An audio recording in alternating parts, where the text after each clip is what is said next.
Good evening, everyone, and thank you for joining us today.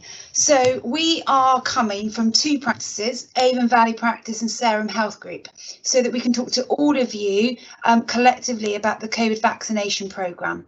Because as I said last time at the annual patient meetings that we've held separately for our different population groups, is that we will be working together to deliver this programme, and therefore communicating simultaneously with all the patients who would be receiving their COVID vaccination from us, or indeed from a mass vaccination centre. It's really important that we give you the same information at the same time. Okay, so I'm just going to move on to the next slide here. Okay, just to recap, for those of you who weren't at our last meeting, what today's purpose is and who's speaking. So this meeting comes to light because at our annual patient meetings a few weeks ago, did we promise that we would keep you up to date on what we know about the COVID vaccination programme. Now, we don't declare we have any answers directly about these things, but we will share with you what we know. Okay, so the speakers today, it's just myself, managing partner of Avon Valley Practice and Sarum Health Group, and my name is Anna Morton, and there's also Chet with us, who's a GP at Sarum Health Group. So hopefully the camera will move to him in a minute and he will be waving to say hello.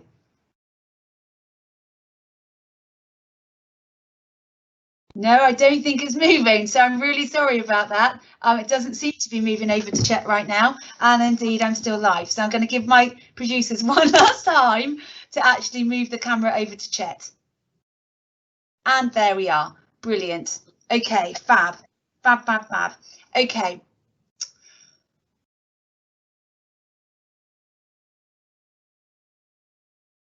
Hi, okay, so it's back to me then, okay, in terms of this. So the first part of our conversation is going to be about the vaccination programme, and then the second part is just any questions that you have for us that we might be able to answer. Now, next time, just before we go any further, in 2 weeks, we have another meeting, and at that meeting, Dr. Ian Green will be with us from Avon Valley Practice. Okay, so we're just taking it in turn so that you get a doctor from each practice coming live to be able to speak with everybody. Okay, so let's move on to the next slide.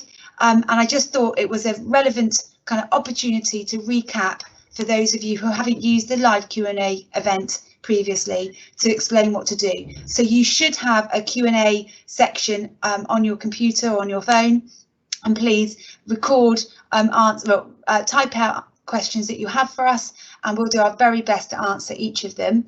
If there is a question that's already been published, please like it, because it helps us prioritise the answering of those questions as we go. To be able to do that, and any that we haven't got time to answer for any reason, then we'll make sure that we recap on the notes coming out to be able to do that. Okay. So the COVID vaccination programme, let's get going. Now, this is what we know, all right, that we know that there are going to be cohorts of patients invited one by one, because we do not have enough vaccine or enough time to vaccinate the whole population without any priority. We must prioritise the vaccination to those most at risk first.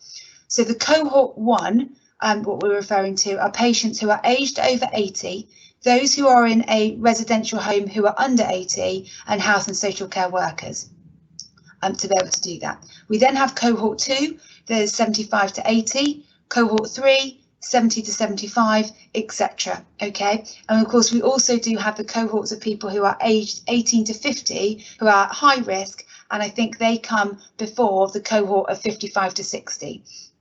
So we're moving through everybody at risk, and it will be all adults first, and only after adults are they going to consider vaccinating children. But we don't have any more information about that as yet. We also know that there's going to be a national call and recall system, which is what I explained at the last meeting. Now, this means that the government will write to you to invite you to attend for a vaccination, either at a mass vaccination centre that will be in Salisbury, or at your GP practice hub. And as explained last time, the GP practices have to work together, and our two practices are working together to deliver this vaccination programme. So what we've had to do is submit our plans to use Lark Hill Medical, well, our base at Lark Hill Medical Centre, because it's got 9 consulting rooms. It's got a huge waiting room for 120 people pre-COVID. So we know that we can get at least 30 people in the waiting room safely with social distancing and vaccinated as quickly as possible. That was our recommended site to NHS England, and that site has been approved. So we have now received official notification that actually we will be delivering the vaccination from Lark Hill Medical Centre, if indeed you choose to attend our services to be able to get this vaccination programme, vaccine. Remember, you can go to a mass vaccination centre as well. We don't know where it is in Salisbury at the moment, but it will be in Salisbury. Okay, so that's what we know so far. We also, yesterday, on Sunday, were the training requirements for the workforce have been released, and indeed our staff have started undertaking that training online, and it is very much a basic kind of level of understanding about the COVID concerns and about the vaccination programme, because they are already trained vaccinators. The clinicians already know how to vaccinate, so they just need specific training on that particular vaccine, okay, not in terms of how to vaccinate from the very beginning. We also know that we have 2 vaccines, and what I'd quite like to do is just pass over to Chet now to explain the Pfizer vaccine and the AstraZeneca vaccine, okay, to be able to do that. So I'm just going to pass over to Chet, who will do that. Hi everyone. So the Pfizer vaccine, which is the one that came out the first, and there's been a lot of press about it. Basically, its main importance is that it needs to be stored at a very, very cold temperature. So what will happen is that the storage will occur somewhere in Wiltshire. A delivery will go out to these mass vaccination sites, and they're going to be coming in pizza box style vaccine deliveries. And in that delivery pack will be 975 vaccines. So we estimate that this will probably be the first vaccine to be rolled out once it's possibly approved by the MHRA, which is our national body, and it's likely to be going live in the 1st of December. So the key with this is that the vaccine has to be stored at very cold temperatures, and it needs to be closely monitored, as we know that its effectivity reduces when it gets warmed up. The AstraZeneca one is more of a vaccine that we are used to dealing with. It needs to be stored in just temperatures that a fridge would have to be kept in. And again, it's something that's been produced in this country. So we think that this one will be approved a little bit later than the Pfizer one, but it's a lot easier to manage, a lot easier to distribute, and a lot easier to vaccinate patients for. So these are the 2 vaccines that are probably going to be hitting the UK in the next week, if not imminently. So I'll pass it back to Anna to finish off the rest of the slide. Thanks, Chet. I think the important bit between the differences between these 2 vaccines is the Pfizer vaccine is considered to be plus 90% effective, whereas the AstraZeneca vaccine is looking at being 70% effective at the moment. Now, I've checked this out with the with various different people within NHS England, and indeed, to get this into perspective, although AstraZeneca vaccine appears to be have a lower efficacy, it's still much higher than the flu vaccines that come out every year. And the important thing here to be aware of, which is what they've asked me to kind of make sure that I explain to you all tonight, is the fact that it may not protect you completely. It may do, but in terms of preventing you from getting COVID. However, if you were to get COVID, the symptoms are supposed to be much less. So having the AstraZeneca vaccine is still better than not having a vaccine at all, and indeed it's much more accessible and portable to get out to populations much quicker. And indeed, of course, there are limitations on vaccine numbers, and although we don't know that yet, we don't know where that vaccine is going to go. Importantly, we were told by NHS England that we needed to be ready by the 1st December, which is the date that obviously Chet was looking at and explaining that we need to be ready for, and indeed we are. However, today we were told that actually we will not be going live tomorrow, and indeed there won't be any practices in Wiltshire who will be receiving this vaccine this week to do that. However, we have one little bit of news that's come out, and that is that because we have 775 people in cohort 1, and therefore we do not hit the 975 number, we are not able to deliver that Pfizer vaccine when it first comes out. So anybody of our patient population will be asked to go to a mass vaccination centre, which will be in Salisbury, because they have to use every single vaccine. We cannot waste one. And the risk by them sending 975 to us, and because we're only allowed to vaccinate cohort 1 at this point, there is a risk that 200 vaccine may be wasted, and none of us can afford that wastage. So therefore, at the moment, for cohort 1, patients will be invited to go to this mass vaccination centre, and they won't be coming to us. OK, we're expected, and we've been told that 3 weeks following release of the Pfizer vaccine, they're expecting AstraZeneca vaccine to be available, and therefore, one way or another, we should be going live 3 weeks after the mass vaccination centres go live in Salisbury. OK, to be able to do that. So that's what we are working on, and that's what we've got. So it's good news that we've been approved, but we still don't have a date at the moment. OK, so based on this, we're going to go to the questions and see what else we can answer as we go here.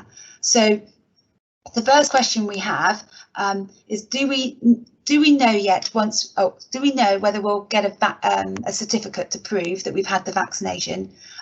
They're talking about needing them for large events, travel and insurance purposes, etc. Well, at the moment, what we know is that the vaccination will be recorded on a system called Pinnacle. And it's the same system that's used in pharmacies if you ever go to the pharmacy for a flu jab. We don't know anything more than that, other than that information should be fed back into your GP records that are obviously state owned and are accessible to you at any point. We haven't been told anything about a certificate and how they're going to manage the vaccination programme and uptake to be able to do that. So I hope I've answered that one OK, but let me know, put in another question if I haven't quite answered that sufficiently. The next question will we be automatically invited for a vaccination as we are with the flu jab, or will we need to call and book an appointment? So no, you will receive a letter from the government explaining what your options are and who to contact. So for you in cohort 1, you will receive a letter that says that you need to go to the mass vaccination centre. We hope that by cohort 2, you will be coming to us, or indeed going to the mass vaccination centre, and that is for you to decide. You just need to remember that wherever you receive your first one, you must receive your second dose. You can't switch between locations. So let's move on to the next question. Chet, this is for you. Can you advise if the vaccine will be allergy free and OK for vegans?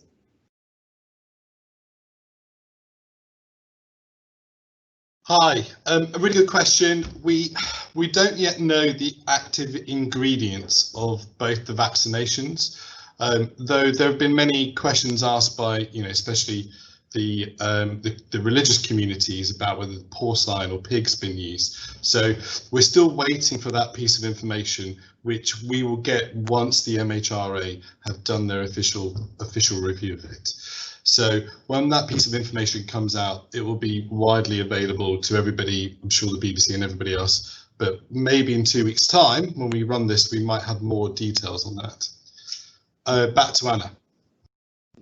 Hi, OK, fabulous. So the next question is, I'm clinically vulnerable in 58. Can you confirm which cohort I would fit into? Well, on the basis currently, we think you're in cohort 6. That's what we think that you're in. To be able to do that, whether or not they will change the cohorts once they confirm which vaccines are going live and when, we don't know, but at the moment you would be in cohort 6. So the next question, With a short shelf life, will patients be able to be on a last-minute call-up appointment if patients don't turn up?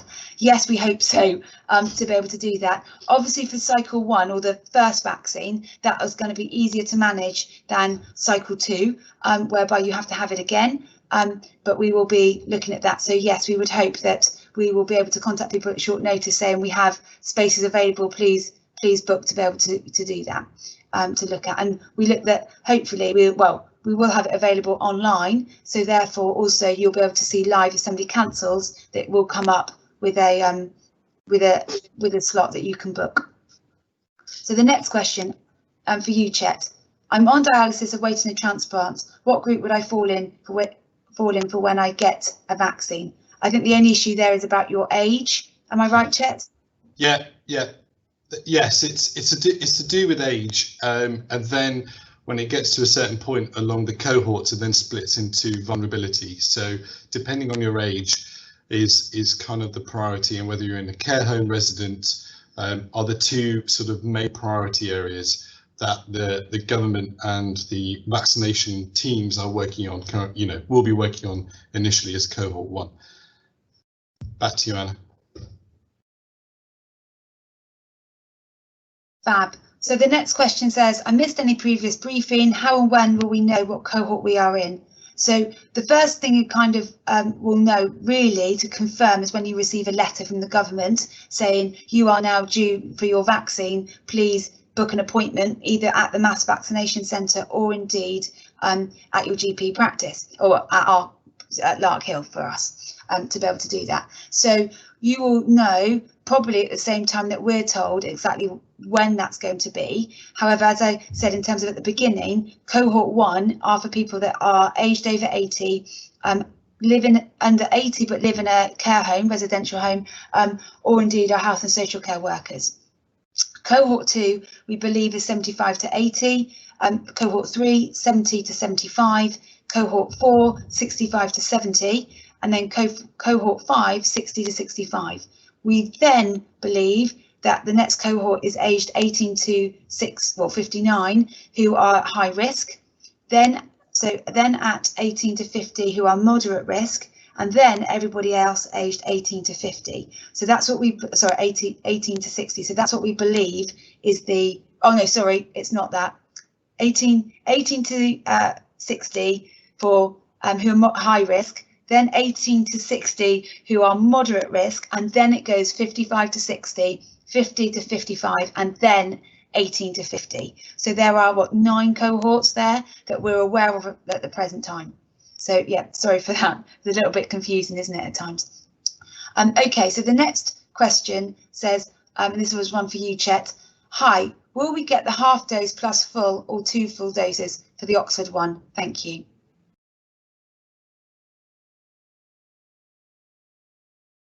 So I think we have to wait for the MHRA to come out, and once they've approved it, we will then know what dosaging we'll be offering. I think it was very, very interesting how the half dose, when administered, created a sort of an effect in the body that whereby when you had the second dose of the full, gave you a much bigger immunological response. So I think all those different dosaging will be reviewed and assessed, and then when it comes to us for the vaccination, we will know exactly whether we'll be giving half or a full strength. So at the moment, we don't know is the real answer, but it will come out properly assessed. Back to you, Anna. Thanks, Chet. Okay, so the next one is, my partner is Australian and is in the UK till the end of March. Will she be able to get the vaccine too while she is here? So that I don't know. If she's not a UK resident, I doubt that she will be able to at the moment, but who knows? We would have to wait until the government make those decisions to be able to do that, to move forward. So I'm sorry that I can't really give you a clear answer on that. We're moving on to the next question, which is, where are learning disabled? I think this is where are people with learning disabilities on the list of priorities, and would their carers be vaccinated at the same time? Now, in terms of carers being vaccinated at the same time, they won't. I have very clear indication this morning because I asked that exact question for clarity, just to make sure things had or hadn't moved on, and I'll be able to tell you those factual accuracies about that. And indeed, you will not get vaccinated at the same time. It will go through literally the cohorts one by one all the way through. People with learning disabilities, I believe, are in the high risk chat. Just want to check that that's correct. Correct. Okay, so he's just said it's correct, although you can't hear him. Oh, hang on a minute, it's moved. Correct. Yes, sorry about that. We had a little bit of a blip where he was answering me, but of course you couldn't see him. So in terms of that, yes, that is correct. Again, it will go in age. So like I said, in terms of those cohorts, if say, for instance, this particular patient who's being referred to is aged 50 and on a learning disability register, then they will come number 6, I think, in terms of that to work through. OK. Now I have just repeated the cohort levels again, so I think I've done that. Again, ask if you want me to repeat that again, that's no problem. So the next question is, how will we be asked to attend for a second dose? So that should be that we believe that when you attend for your first appointment, you will be booked your second appointment. OK, so once you've booked your first one, you'll attend for that vaccination, and then you'll be booking your second one to be able to do that. I think they're doing it to make sure that it's not pre-booked and then you don't turn up to one and then we've got a wasted appointment potentially for somebody else. So I think that that's how that's going to work, to be able to do that. So we've got another one saying, I am 62 and I have type 2 diabetes. Which cohort would I fall into? I believe that's into the age category of 60 to 65. And I'm just having checked, not to me. So yeah, that's correct. So the next question is for you, Chet. Will the vaccine work if you are on maintenance chemo?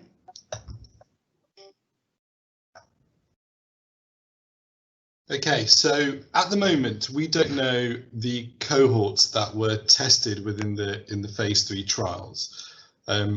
However, you know, in a mixture of sort of 40,000 patients who were given the vaccination, especially for the Pfizer one, in a natural population, you would have people with varying degrees of immune responses. You know, it's a large population, so one would hope that they would have picked up those patients who have had a slightly lower immunity or immunological response to see how they behaved. But until we get the data out from the official regulator, we won't know the exact details of who was tested and how they were tested and the cohorts that it would be acceptable to. And until we get that level of data, we are none the wiser, really. So at the moment, we don't know the answer to that particular question. But in an average general population, you have people with different varying degrees of immune response. And so far, the evidence has been pretty effective in those patients. So let's wait for the MHRA to get back to us, and then hopefully we'll have it more defined for your particular medical problem. Back to you, Anna. Thanks, Chet. So the next one says, in terms of somebody's been recently added to the shielding list, will the government be aware of this? And if so, what category would they be in? Category 4. Indeed, the government will know in terms of if you've been added to the shielding list, because they've been the ones that's told us, and they update those registers that accordingly. So yes, they will know that. In terms of being in cohort 4, I would believe that you're in cohort 6 based on that. But again, without knowing the exact details, that's very hard to answer to be able to do that. So moving on to the next question, and this is all, well, the last two at the moment are all about timeframes in terms of how long will it take from the first person of cohort 1 to the last person of cohort 10 potentially to be able to do that. Of course, it does depend on how many people say they want the vaccine to be able to do that. In our particular group, if we were capped at 975 vaccine a week, we would take 28 weeks from day 1 to the very last day to be able to vaccinate everybody if we're capped at that number. And of course, that is if every single person came to us and not to the mass vaccination centre.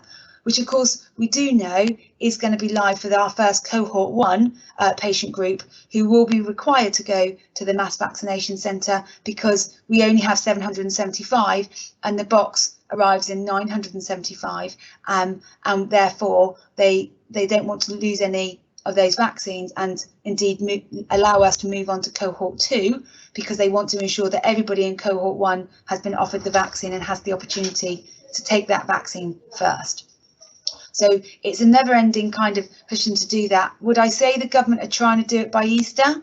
Yes, I would. I would say that there's a kind of intrinsic kind of wish and hope that that is what is going to happen, and indeed they've lined everything up to make our very best attempt at being able to do that.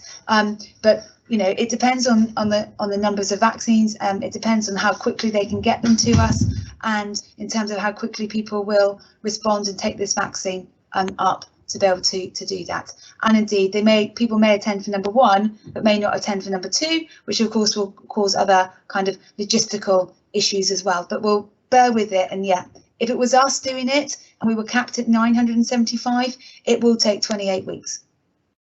That's how long it will take if it was with us to be able to do that. And then, of course, the next question along that is how many people can be vaccinated per day. We've worked out that we would be going for 6 vaccinations.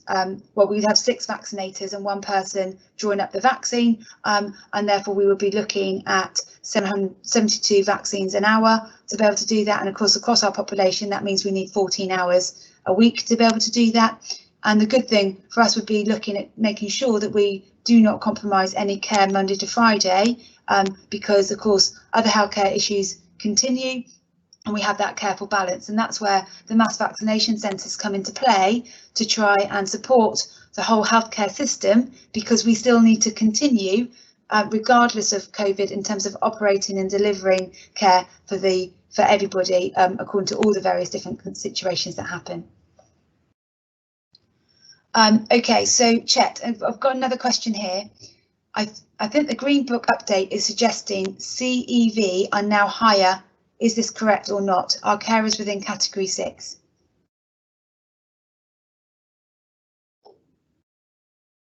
Hi, I was trying to find the clarification of what CEV is. So whoever wrote that message, if they could just write it out.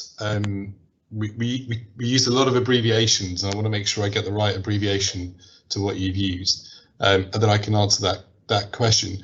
And as for the carers segment, Anna's already mentioned it is breaking down to age as a priority, and then whether you're a vulnerable or you have a vulnerable illness. So according to the cohorts, are all broken down to age and whether vulnerability. So I can't answer your specific question about whether you would be category 6 or not on that one. So so yeah, so if you can rewrite that message back, I'm very happy to answer it for you. Anna, whilst I'm here, can I answer the next one as well? Yeah. On the list. So the next question is, are any known side effects of the vaccine? Again, we know there's been no significant deaths, because that would have been widely reported by all this by the mass media. So we don't know the direct intricacies of the minor side effects of this. But none of the trials have reported any significant. But again, we need to wait for that piece of information once it's gone through the regulators on that. Fine, I'll pass that back to Anna.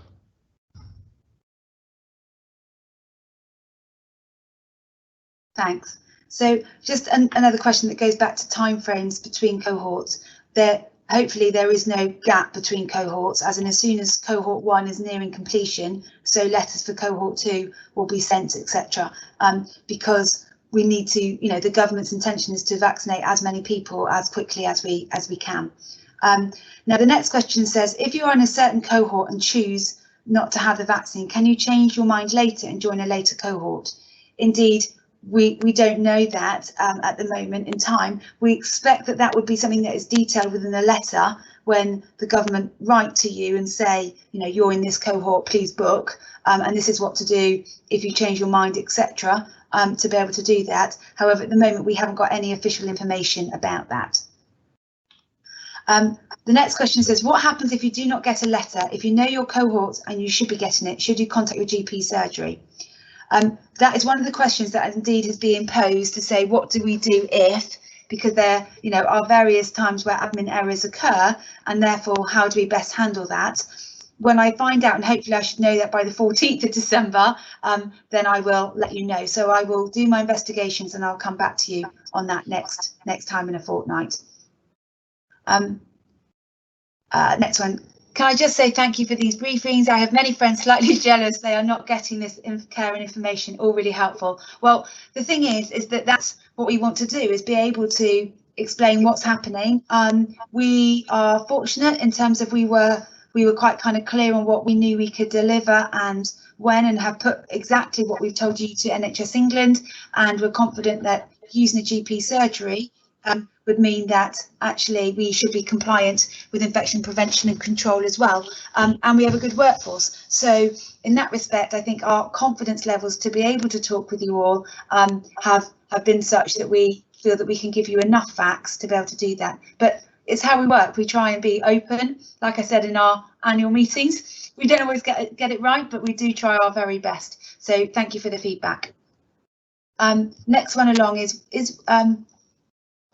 where you attend optional. I'm not quite sure how the mass centres fit in with your clinic. So this is where the mass vaccination centre that we hope is, well, we know it's in Salisbury, but we don't know where yet. That is officially kind of off any records, any documentation at present, to be able to do that. So we're just finding out where that is. You will have to go to one, either a mass vaccination centre or to us, and once you choose that, you have to go back there for your second one. Okay, so it's an element of convenience and speed of which you can get a vaccination, and I think that's the important choice that you have here, if indeed you decide that that's what you want to do, if you want to get vaccinated. So what's the difference between the two vaccines? I think Chet has explained that at the beginning, in terms of the Pfizer vaccine being one that is has a greater efficacy, okay, in terms of plus 90%, and is further along the kind of review chain, let's call it that, for testing and assessment for safety, whereas the AstraZeneca one has a lower efficacy, but considered still to be much more portable, and therefore the potency of this vaccine probably is easier to maintain than a Pfizer one, to be able to do that.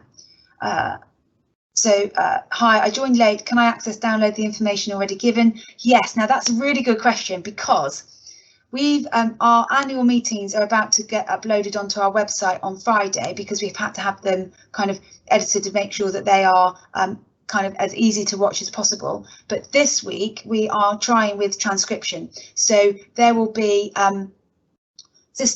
there should be subtitles on this presentation that we put onto our websites for everybody to see. Now we hope to get those out within the week to be able to do that. So yeah, fingers crossed.